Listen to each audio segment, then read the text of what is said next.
ځکه دا د لستوڼي مارو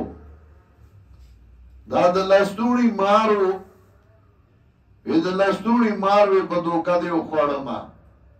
نور تاسو پوره کوي بیا دا د لستوڼي ماری ځان به مرګره کوي او وی به دشمنه د نقصان ډیر زیاتی ځکه دی په ګوړه کې زهر اچوي چې هغه ستا ښکاره دشمني مخالفي نو هر چاته پته یې نو هغه ښکاره دی چې د هغې یو صفت ذکر کا به پرېښودل دا چې ځان مرګره کوي او یې منافق او بېایمانه او مخالف د نقصان زیاتی ځکه ډېر ساده ملګري دوکه کوي نو د هغې نښې درته ډېرې ځکه ښیي چې وی پېژنې یو نښه ومن الناس من يقول آمنا بالله وباليوم الآخر وما هم بمؤمنين وخلی بوئی منگا ایمان راوڑے دے منگا ستاسو مرگریو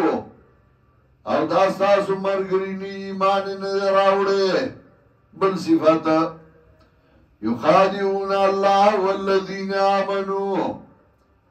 چلوال گئی او دوکا گئی دا مومنانو سرا درم صفت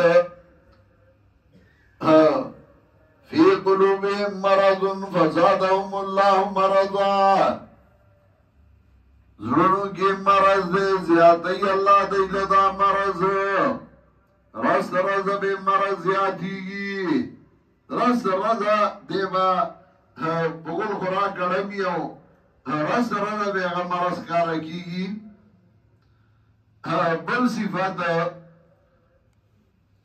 الا انهم مفسدون ولكن لا يشعرون دایګه شعور نشتا یو د عقل او یو د شعور عقل هغه ته وی چې انجام سره سوچ کوي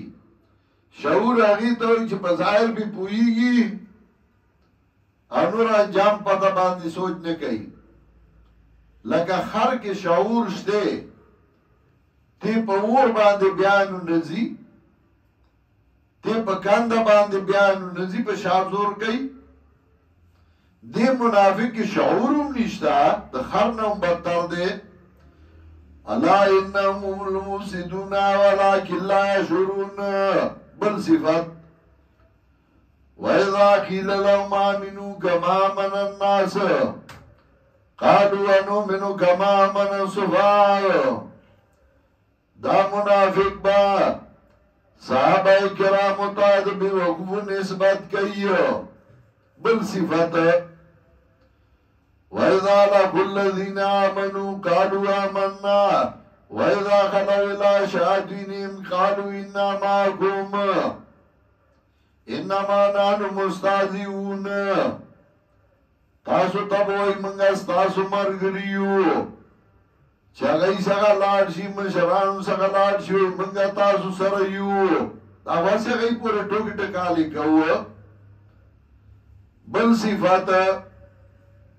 فما ربحت تجارتهم وما كانوا مهتدين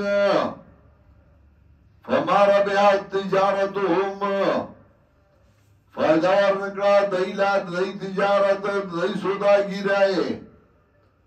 سمت دیوا دا منافقت سوداگیری گرزولی نو تا نبا مخوری ادبل نبا مخوری